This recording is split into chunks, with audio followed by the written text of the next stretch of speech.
నమస్కారం శ్రీసుత ప్రేక్షకులకి శుభోదయం. నేను నారాయణ రెడ్డి. సో దినపత్రికలోని ప్రధాన వార్తలను విశ్లేషించుకునే కార్యక్రమం కాఫీ టైమ్ సిప్ అండ్ సీకి స్వాగతం. ఈరోజు మనతో ఉన్నారు సీనియర్ జర్నలిస్ట్ పొన్నూరు వెంకట శ్రీనివాసరావు గారు. మరి వాళ్ళని అడిగి ఈరోజు దినపత్రికలోని ప్రధాన వార్తలు ఏంటో చూద్దాం. నమస్కారం గురుగారు. Good morning. Very good morning and welcome to coffee time. సరే హెడ్లైన్ చూద్దాం. సో ముందుగా సాక్షిలో ఓటమి భయంతో తారాస్థాయికి నైరాశ్యం, బూతులు, దాడులు, కుట్రలు, ఘోర పరాజయం ముంగిట బాబు, పవన్ ఆఖరి యత్నాలు. అక్కడో మాట ఇక్కడో మాట, రాజధానిపై కూటమి ద్విపాత్రాభినయం. ఉత్తరాంధ్రలో ఒకలా, బెజవాడలో మరోలా. ఏపీలో డబుల్ ఇంజిన్ సర్కార్ రావాలి, రాయలసీమలో మాఫియా రాజ్యం వెళుతుంది.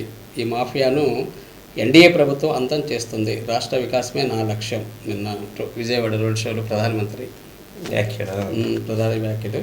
ఇక బడుగుల ఆరోగ్యానికి భరోసా, ఆరోగ్యశ్రీ పథకం ద్వారా ఎస్సీ, ఎస్టీ, బీసీ మైనార్టీలకు సీఎం జగన్ రక్ష. ఇక మా పిల్లల చదువుపై కుట్రలొద్దు బాబు, పిల్లల ఉన్నత భవిష్యత్తుకు ఇంగ్లీష్ మీడియం తప్పనిసరి అంటున్న విద్యార్థుల తల్లిదండ్రులు. ఇవి సార్ సాక్షిలో వచ్చిన ప్రధాన వార్తలు. సార్ ఈ ఆంధ్రజ్యోతిలో చూస్తే జయం మాది, 100% అధికారంలోకి వస్తున్నాం, అభివృద్ధి, సంక్షేమం, సమతుల్యత ఇదే మా మోడల్, రాజకీయ రౌడీల తాట తీస్తా. నిన్న చంద్రబాబు ఏబిఎన్కి స్పెషల్ ఇంటర్వ్యూలో ఈ వ్యాఖ్యలు చేశారు. ఆదివారం కుట్రలు, సెలవైన బ్యాంకులు పనిచేయాలని ఆదేశం, ఎస్బీఐకి రాష్ట్ర ఆర్థిక శాఖ లేఖ, బట్టలు నొక్కుడు డబ్బులు వేసేందుకేనా. ఎప్పుడో నొక్కాడు, బట్టలు ఆ డబ్బులు ఇప్పటికీ రాలేదు. ఇంకా వేటుపడిన వీరభక్తుడే, ఈసీ బదిలీ చేసిన జిల్లా ఎస్పీలపై జులుం, మేము చెప్పిందేంటి మీరు చేస్తున్నదేంటి అని చెప్పేసి మొన్న ట్రాన్స్ఫర్ చేసినా కానీ ఇంకా జులుం ప్రదర్శిస్తున్నారు అనేది. ఇంకా వైసీపీకి కౌంట్ డౌన్, రాష్ట్రంలో ప్రజారాజ్యం లేదు, మాఫియా రాజ్యమే ప్రధాని. ఇంకా 17న విదేశాలకు జగన్, 1 దాకా లండన్, స్విట్జర్లాండ్, ఫ్రాన్స్లో సీఎం దంపతుల పర్యటన, సిబిఐ కోర్టు అనుమతి కోరిన సీఎం, ఈ నెల 6న పిటిషన్ దాఖలు. ఇక ఏబీవీ సస్పెన్షన్ కొట్టివేత, వెంటనే విధుల్లోకి తీసుకోవాలన్న క్యాట్, బకాయిలతో సహా జీతభత్యాలు చెల్లించాలని ఆదేశం. ఇక గొడ్డలతో అందరినీ నరికేయండి, అప్పుడు మీరు ఒక్కరే బరిలో ఉండొచ్చు, జగన్ సతీమణి భారతిపై షర్మిల ధ్వజం. ఇవి ఆంధ్రజ్యోతిలో వచ్చిన వార్తలు. చివరిగా ఈనాడులో చూస్తే ఇక వైకాపా ప్రభుత్వానికి కౌంట్డౌన్ ప్రారంభమైంది, ఆ పార్టీ మాఫియాకు పక్కా ట్రీట్మెంట్ ఇస్తాం, రాష్ట్ర మంత్రులు రైడీయిజం చేస్తున్నారని చెప్పేసి చంద్రబాబు వ్యాఖ్యలు. ఇక బెజవాడ జనసంద్రం, ప్రధాని చంద్రబాబు పవన్ రోడ్ షో, కోటితుల ప్రజలు. AB Venkatarao suspension. ఇక యూరోప్ వెళ్తా అనుమతించండి, సిబిఐ కోర్టును అభ్యర్థించిన జగన్. ఇవి సార్ ప్రధాన వార్తలు స్టేట్లో. జిల్లాలో మన ప్రకాశం జిల్లా వార్తలకు వస్తే జిల్లాకు 8 మంది ట్రైనీ ఐపీఎస్లు. ఎలక్షన్ నేపథ్యంలో మనకి 8 నియోజకవర్గాలు ఉన్నాయి కదా మనకి. ఈ 8 నియోజకవర్గాలకు సంబంధించి కట్టుదిట్టమైనటువంటి ఏర్పాట్లు చేయాలి, ప్రశాంతమైనటువంటి వాతావరణంలో ఎన్నికలు నిర్వహించాలనే ఉద్దేశంతో కేంద్ర ఎన్నికల బలగాలు, హోంశాఖ ప్రత్యేకంగా 8 మంది ట్రైనీ ఐపీఎస్లని మన జిల్లాకు పంపించడం జరిగింది. నిన్న ఎస్పీ గారు ఏదో పని మీద విజయవాడ వెళ్ళినట్టు తెలుస్తుంది. పోలీస్ అబ్జర్వర్గా ఇక్కడ రెహమాన్ గారు వచ్చారు. వారి ఆధ్వర్యంలో నిన్న వాళ్ళందరూ కూడా ఛార్జీ తీసుకోవటం, ప్లస్ వాళ్ళందరికీ నిన్నే ట్రైనింగ్ కూడా ప్రారంభించేశారు. ఇంకా ఎలక్షన్ కూడా వచ్చేది కాబట్టి 4 రోజులు కాబట్టి వాళ్ళందరికీ ట్రైనింగ్ కూడా ప్రారంభించారు. అంటే ఒక్కొక్కరికి ఒక్కొక్క జిల్లా ఇస్తారేమో, ఇంకా ఎవరెవరికి ఏం కేటాయించారో తెలియదు. ఒక్కొక్కరికి ఒక్కొక్క నియోజకవర్గం కేటాయిస్తారులా ఉంది. ఆ నియోజకవర్గ బాధ్యతలు అన్నీ కూడా వాళ్ళు స్వీకరించేదానికి అవకాశం ఉంది. నిన్న వీళ్ళందరూ కూడా మర్యాదపూర్వకంగా కలెక్టర్ గారిని కూడా కలిశారు. కలెక్టర్ గారు ఎన్నికల అధికారి కాబట్టి వారిని కూడా కలిసి రిపోర్ట్ చేయడం జరిగింది. మొత్తం మీద ఎన్నికలు ప్రశాంత వాతావరణంలో జరగాలని చెప్పి ప్రయత్నాలు అయితే జరుగుతున్నాయి. నిన్న ఒంగోలులో కూడా మార్చ్ ఫస్ట్ అది కూడా టౌన్లో కూడా నిర్వహించారు. ప్రజలకైతే ధైర్యాన్ని చేస్తున్నారు. మొత్తం మీద బాగా జరగాలి, ఎక్కువ శాతం పోలింగ్ కావాలని కూడా ఆశిద్దాం. ఇది పోస్టల్ బ్యాలెట్ కూడా ఈ రోజుతోటి ముగుస్తున్నట్లు సార్. 9 పోస్టల్ బ్యాలెట్ నిన్నటితోటి ముగిసింది. మళ్ళీ వాళ్ళు కూడా ఒక రోజు అవకాశాలు కల్పించారు. ఇంటి వద్దనే employment registration sir. Employment registration అంటే మేము ఎంప్లాయ్మెంట్ ఆఫీస్కి వెళ్ళి చేసుకోవాలి. అంటే నాకు 81లో 10th క్లాస్ అయిపోయింది. 81లో 10th క్లాస్ అయిపోతే ఆ రోజుల్లో ఎంప్లాయ్మెంట్ ఆఫీస్కి వెళ్తే బారులు తీరు ఉండేవాళ్ళు. అసలు ఎంప్లాయ్మెంట్ రిజిస్ట్రేషన్ చేసుకోవడం చాలా కష్టం. తర్వాత ఇంకేదైనా యాడ్ చేసుకోవాలన్నా కూడా కష్టమే. ఏదో టైప్ అయిపోయింది మళ్ళీ పోయి యాడ్ చేసుకోవాలి, డిగ్రీ అయిపోయింది యాడ్ చేసుకోవాలి, ఇంటర్ అయిపోయింది యాడ్ చేసుకోవాలి. అటువంటిది అసలు ఇప్పుడు ఎంప్లాయ్మెంట్ ఆఫీస్కి వెళ్ళేవాళ్ళే లేరనుకోండి. అంటే ఎందుకంటే గవర్నమెంట్ జాబ్స్ లేవు కాబట్టి ఎంప్లాయ్మెంట్కి వెళ్ళేవాళ్ళే లేరు. ఇదివరకు ఏంటంటే డైరెక్ట్ రిక్రూట్మెంట్ ఉండేవి, వాళ్ళు పిలిచేవాళ్ళు. అయితే మొత్తం మీద కొంత సులభతరం కూడా చేసినట్టు తెలుస్తుంది. డైరెక్ట్గా ఇప్పుడు అంతా కంప్యూటర్స్ వచ్చేసినాయి కాబట్టి ఇంటి నుంచే వాళ్ళు ఒక వెబ్సైట్ ఇచ్చారు. మనకు ఉన్నటువంటి సర్టిఫికేట్స్ ఏవేవి క్వాలిఫికేషన్స్ ఉన్నాయో అవన్నీ స్కాన్ చేసి వాళ్ళ వెబ్సైట్లో మనం కనుక చేసుకుంటే అది పీజీ ఉత్తీర్ణులైనటువంటి వాళ్ళు, అంటే వాళ్ళకి ఏ క్వాలిఫికేషన్ ఉంటే ఆ క్వాలిఫికేషన్ తోటి 10th మొదలుకొని చేసుకునేదానికి అవకాశం. Okay right. టీడీపీ మేనిఫెస్టో అంతా బూటకం ఎవరిది? ఒంగోలు ఎమ్మెల్యే బాలినేని శ్రీనివాసరెడ్డి గారు నిన్న నగరంలో రోడ్ షో నిర్వహించారు. అంటే టీడీపీ ఇది చేశారు కదా, మేనిఫెస్టో కూడా రిలీజ్ చేసింది. ఆ మేనిఫెస్టో ఇది నమ్మదగిందిగా లేదనేటువంటి వ్యాఖ్యలు వారు చేశారు. నిన్న 10, 11, 12, 18 డివిజన్లో విస్తృతంగా అన్ని డివిజన్లో రోడ్ షో నిర్వహించారు. అంటే ఎన్నికల తరుణం దగ్గర పడుతుంది కాబట్టి ఎక్కువ కవరేజ్ కూడా చేస్తున్నట్లుంది. అలానే వారి సతీమణి సచీదేవి గారు 35వ డివిజన్లో, వారి కోడల శ్రీకావ్య గారు 27, 28 డివిజన్లో వారు కూడా ఎన్నికల ప్రచారం విస్తృతంగా నిర్వహించారు. ఓకే. ఎన్నికల నిర్వహణకు పక్కా ఏర్పాట్లు చేయాలి. కలెక్టర్ గారి ఆధ్వర్యంలో ఏ రోజుకి ఆ రోజు అధికారులతోటి సమీక్ష సమావేశాలు నిర్వహిస్తున్నారు. ముఖ్యంగా నిన్న ఒక ప్రాధాన్యత సంతరించుకుంది.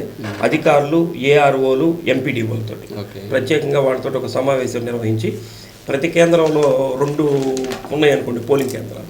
2 పోలింగ్ కేంద్రాలు అంటే అక్కడ తప్పనిసరిగా మైక్ సిస్టమ్ అనేది పెట్టడం, హెల్ప్ డెస్క్ని ఒకటి ఏర్పాటు చేయడం. అంటే ఈ బూత్లో ఉందా ఆ బూత్లో ఉందా అనేది తెలుసుకునేదానికి ఎక్కువ మంది వస్తారు కదా, 2 బూత్లు తోట ఉన్నట్టు ఎక్కువ మంది క్రౌడ్ వచ్చేదానికి అవకాశం ఉంటుంది కాబట్టి తప్పనిసరిగా ఒక హెల్ప్ డెస్క్ ఏర్పాటు చేయడం, అక్కడే వాళ్ళని ఇటు పోవాలని చెప్పి నిర్దేశించేదానికి ఏర్పాట్లు. ప్రతి పోలింగ్ స్టేషన్లో కూడా ఒక మైక్ సిస్టమ్ వాళ్ళకి అడ్వైజ్ చేయడానికి, ముఖ్యంగా మైకు కాకుండా లైటింగ్ ఫెసిలిటీ ఉండే విధంగా కూడా చూసుకోమన్నారు. బారికేడ్ల విషయంలో కూడా జాగ్రత్తలు తీసుకున్నారు. అంటే క్యూ లైన్ ఉండే విధంగా. అట్లానే ఎండలు తీవ్రతంగా ఉన్నాయి కాబట్టి ప్రతి చోట ఇది టెంట్లు, వైద్య శిబిరం కూడా ఏర్పాటు చేయాలి. త్రాగునీరు, పార్కింగ్ సదుపాయాన్ని కూడా పెట్టుకున్నారు. ప్లస్ మొబైల్ సేకరించేటువంటి శిబిరం అది కూడా ఒకటి పెట్టమని ఆదేశాలు అయితే జారీ చేశారు. మొత్తం మీద విస్తృతమైనటువంటి ఏర్పాట్లు చేస్తున్నారు. అదే 13వ తేదీ ఎలా ఉంటుందో చూడాలి. బాగానే జరుగుతుందని బాగానే జరుగుతుంది సార్. ఎక్కడన్నా ఒకటి అలా జరుగుతుంటాయి. జనరల్గా ఎలక్షన్స్ ఎప్పుడు కూడా పీస్ఫుల్ గానే జరుగుతుంది. మనకి ఎప్పుడు జరిగినా కానీ మన ఒంగోలు లెవెల్లో మనకి ఉన్నటువంటి సమాచారం ప్రకారం ఏంటంటే సెయింట్ జేవియర్స్లో కొంత గెలవాలు జరిగినటువంటి సందర్భాలు గతంలో చూసాం. అలానే సెయింట్ తెరేసా స్కూల్ ఇక్కడ ఎక్కువగా ఈ 2 చోట్ల వివాదాలు జరుగుతాయి కాబట్టి వాటి మీద ఇప్పటికే పోలీసులు, జిల్లా ఎన్నికల అధికారి, కలెక్టర్ గారు ఒక ప్రత్యేకమైన దృష్టి కూడా పెట్టే ఉంటారు. సార్ ఒక చిన్న బ్రేక్ తీసుకుందాం, తర్వాత కంటిన్యూ చేద్దాం. కాఫీ టైమ్స్ ఇప్పటి సార్ ఒక చిన్న బ్రేక్. State welcome back. ఏంటి సార్ 87% ఓటింగ్ నమోదు. పోస్టల్ బ్యాలెట్ అంటే వేరే జిల్లాల్లో ఓటు ఉండి ఇక్కడ ఎన్నికల విధులు నిర్వహిస్తుంటారు చూడండి, అలాంటి వాళ్ళకి కూడా ఇదివరకు అయితే గతంలో అయితే అక్కడికి వెళ్ళి ఓటు వేయాల్సి వచ్చేది. అంటే వాళ్ళకి కలుస్తూ ఎన్నికల సంఘం కూడా ఒక నిర్ణయం తీసుకొని ఒక ప్రత్యేకమైనటువంటి పోలింగ్ కేంద్రాన్ని కేంద్రీయ విద్యాలయంలో ఏర్పాటు చేశారు.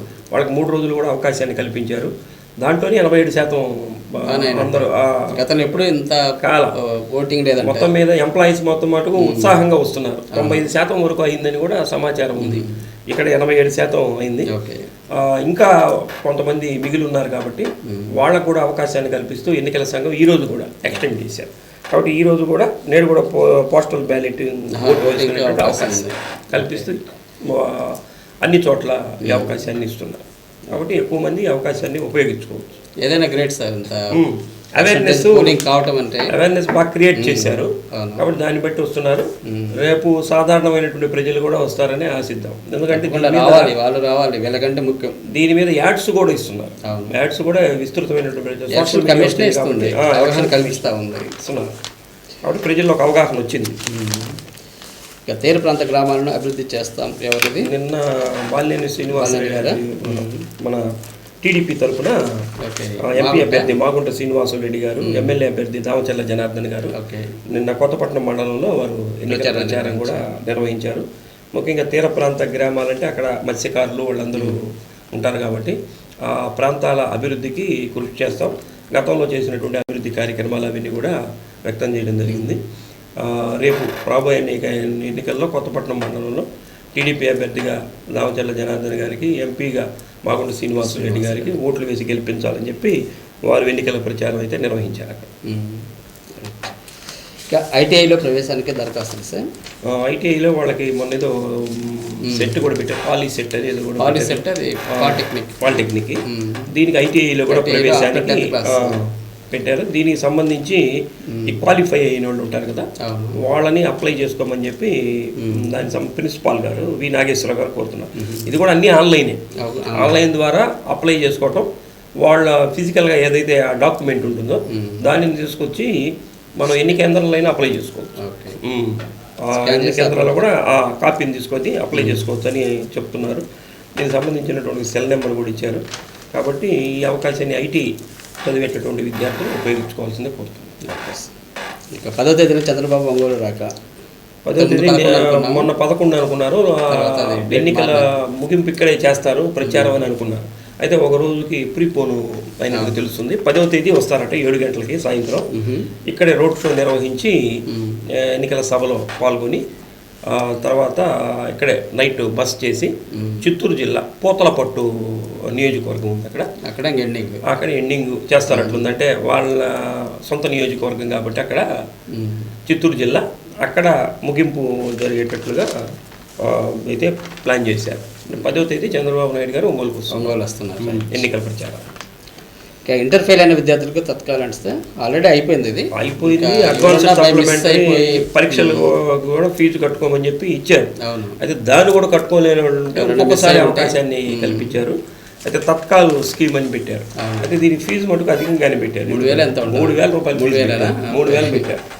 అంటే మరి ఎందుకో అంత పెట్టారు, కానీ అదే నిర్లక్ష్యానికి ఫైన్ అయి ఉంటుంది. అవకాశాలు ఇచ్చినా కానీ మీరు ఉపయోగించుకోవాలి, నిర్లక్ష్యానికి ఫైన్ అయి ఉంటుంది. మొత్తం మీద దీన్ని ఉపయోగించుకోవచ్చు. ఎప్పటి నుంచి డేట్, ఎప్పటి నుంచి ఎప్పటి వరకు? దీని డేట్ కూడా ఇచ్చారు, ఈ నెల 10వ తేదీ వరకు. 10వ తేదీ వరకు అవకాశాన్ని కల్పించారు.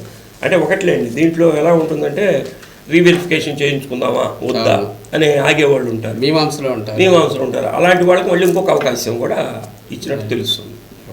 Okay sir, thank you very much sir. ఈరోజు కొన్ని ముఖ్యమైన అంశాల మీద చక్కటి విశ్లేషణ అందించారు. Thank you.